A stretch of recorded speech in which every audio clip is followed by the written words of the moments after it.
Anak perempuan yang rambutnya pink di rumah saya. Saya curiga kalau Rara itu adalah pelangi. Melihat gerak-gerik Rara membuat Anas ini semakin curiga, apalagi Nirmala dan Susmeri juga bertingkah aneh setiap dekat dengan Rara. Ini membuat Anas menemui Ratna dan menanyakan apakah memang benar kalau Rara itu adalah pelangi. Ratna yang berusaha untuk menyembunyikan identitas pelangi dengan maksud untuk melindunginya, berusaha untuk mengelak dan meyakinkan Anas kalau Rara itu bukan pelangi dan ia tidak pernah mengenal anak bernama Rara. Jadi memang benar kalau Anggini itu punya saudara kembar.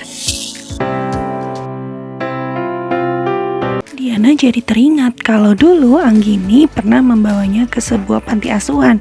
Jadi si Diana ini berusaha untuk mencari tahu masa lalu Anggini. Dan ternyata wow, benar banget kalau ternyata Ratna itu adalah saudara kembar Anggini. Hal ini membuat si Diana ini makin ketakutan, takut kalau Anas suatu saat tahu bahwa ternyata Ratna dan Anggini itu kembar.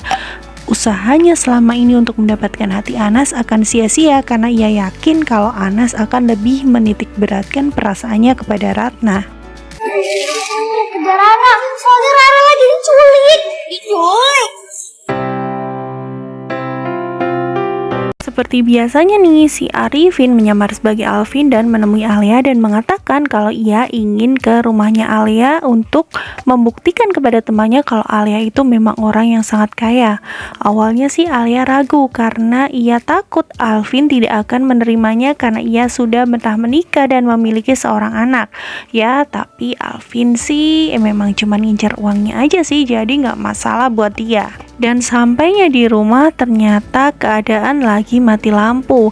Di sana ini Rara, Pelangi, Hazel, Milka dan juga Aska sedang bermain petak umpet.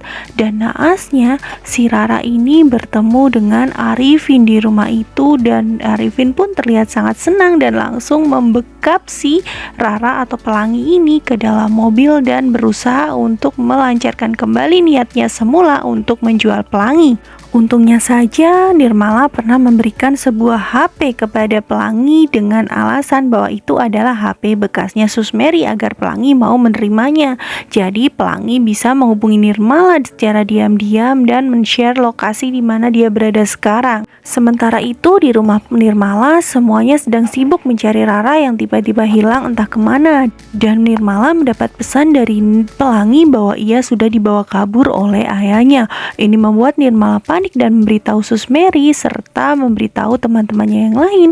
Akhirnya semuanya bergegas untuk mengejar kemana tujuan dari Pelangi ini akan dibawa melalui share lokasi yang sudah dikirimkan oleh Pelangi. Sementara itu di dalam mobil, Arifin mulai merasakan kalau Pelangi ini sudah sadar dan berusaha untuk mendekatinya.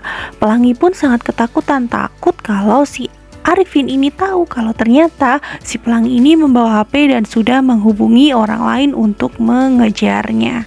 Kayaknya episode hari ini bakal seru banget nih. Apakah kira-kira Nirmala dan teman-temannya bisa menemukan Pelangi dan menyelamatkannya dari Arifin? Pokoknya jangan dilewatkan ya, karena makin hari cerita Pelangi untuk Nirmala ini bakal lebih seru lagi. So, Rias TV akan selalu menghadirkan alur cerita dan juga sinopsis Pelangi untuk Nirmala. Jadi jangan sampai ketinggalan, jangan lupa subscribe, like, dan juga komen. Serta aktifkan lonceng notifikasinya agar tidak ketinggalan update-update terbaru dari Rias TV. Terima kasih, Rias TV pamit. Bye-bye.